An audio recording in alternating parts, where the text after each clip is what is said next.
धमकी की जानकारी सामने आते ही नागपुर ने संबंधित स्कूलों में सुरक्षा बढ़ा दी है। सह पुलिस आयुक्त नवीन चंद्र रेड्डी के निर्देश पर पुलिस की टीमें स्कूलों में पहुंची।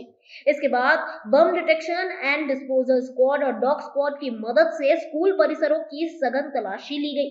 धमकी मिलने वाले स्कूलों में भांडेवाड़ी स्थित सेंटर पॉइंट स्कूल के साथ अजनी, काटोल और वायुसेना नगर क्षेत्र की कुछ स्कूलें शामिल है।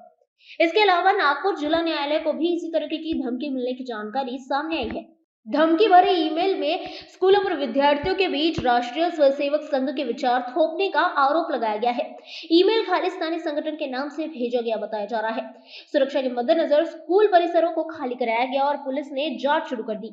स्कूलों में अचानक पुलिस और बम स्क्वाड की मौजूदगी से अफरा तफरी का माहौल बन गया। वही जानकारी मिलते ही कई अभिभावक अपने बच्चों को लेने स्कूल पहुंच गए।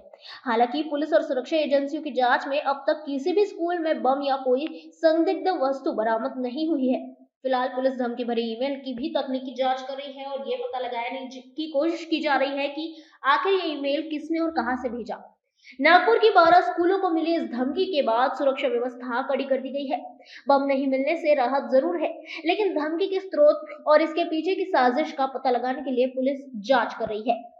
पोलीस स्टेशन भांडेवाडी अंतर्गत सेंटर पॉईंट ही शाळा आहे. त्यांच्या शाळा व्यवस्थापनाला एक धमकीचा मेल आला होता.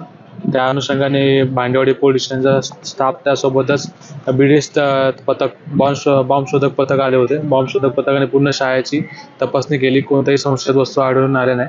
त्यानंतर आमच्या वरिष्ठांनी QIT पथक इथे पाचारण केलं. QITने पूर्ण परिसराची रेकी करून गेले आहे. आता कोणत्याही प्रकारची संशयित वस्तू नाही. नागपूर शहरात अजून असे 2-3 शाळेला असे मेल आले आहे. त्या अनुषंगाने वरिष्ठांच्या आदेशाने पुढील तपास होत आहे. आतापर्यंत आम्हाला जेवढं माहिती आहे 2-3 शाळेला आले.